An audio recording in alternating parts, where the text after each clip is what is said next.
with Dr. Joe Mercola. He's sharing some breakthroughs in alternative medicine that could change the way you think about your health. Let's get right to the #1 supplement I'm pretty sure you have never heard of. Dr. Mercola thinks you ought to be taking it. So what is it? Well, it's called Astaxanthin. And it's got a really strange name, but... Can you all spell that real quickly? Astaxanthin? All right, what is it? How did you well, it's in the carotenoid family, so it's a cousin to beta-carotene, except it's far more potent. Basically it's derived from marine algae, so we all know what salmon looks like, right? But the color of salmon, of healthy salmon, like wild Alaskan salmon, is due to astaxanthin. And if you have farm-raised salmon that isn't given artificial coloring or astaxanthin, it'll be gray. And you know about flamingos, right? You know, flamingos are born white, but they turn to pink flamingos when you give them astaxanthin. Yes.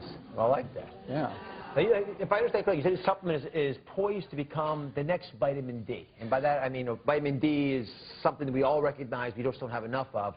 Why is it no one has heard about this? Well, its prominence will be similar to vitamin D, but I don't believe as important, because vitamin D is really the essential component. And, one of the reasons why we haven't heard of it is because it's so new. It's only really been studied for about 10 years or so in a widespread fashion. But it's a phenomenally beneficial supplement in that it's one of the most potent anti-inflammatories, natural anti-inflammatories that we know of.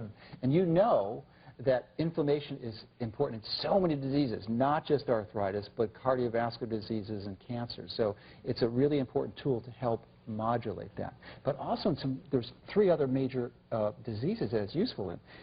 2 of them relate to the eyes. So cataracts, as we get older, it's very unusual not to have cataract surgery. But if you're regularly using this, the odds are that you can likely prevent cataracts. And what's the right dose? Well, the right dose varies. It's typically about 10 milligrams. You'll find about 6 to 8 milligrams in a dose of healthy Alaskan salmon. But about 2 to 8 milligrams for most people if you're treating other condition. It's also useful for athletes, especially highly competitive athletes. I mean, there's just amazing testimonials on improving performance because it's one of the most potent antioxidants that we know of. Anywhere from 15 to 60 times more potent than vitamin E and vitamin C. Yeah, it is shockingly effective. So we've got a world expert in our midst. So who's got questions for him? Yes, ma'am. Shout it out. What about fatigue? Well, fatigue is a real challenge because it's a very common problem that can have many contributing factors. So the first treatment in fatigue is seeing someone who's really a knowledgeable healthcare clinician who can rule out the common sources. But common ones would be like thyroid dysfunction, which is really common in women nowadays. It's almost epidemic. And then making sure you're getting enough exercises and implementing the right types of foods and sleeping properly. So those all have to be addressed. But there's not one simple magic bullet that's going to treat fatigue. There's another question over here, I think. Yes, ma'am. Go ahead. Dr. Mercola, do you take it with food? And what time of the day? Are you referring to the astaxanthin? Yes. Yeah, astaxanthin, thank you for bringing it up, because it is a fat-soluble supplement. So absorption is a really crucial component, and you really need to take it with food, especially a meal that has plenty of fat, if you're going to maximize the absorption. So taking it on an empty stomach, you probably wouldn't get much. Thank you for reminding me. And if you could just give everybody, real quickly, the vitamin regimen that you take. Well, I don't take too many. I take astaxanthin. I take about 8 milligrams a day.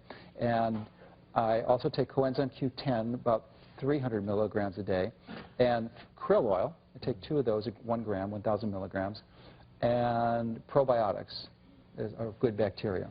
And I take a little iodine supplement, and that's it.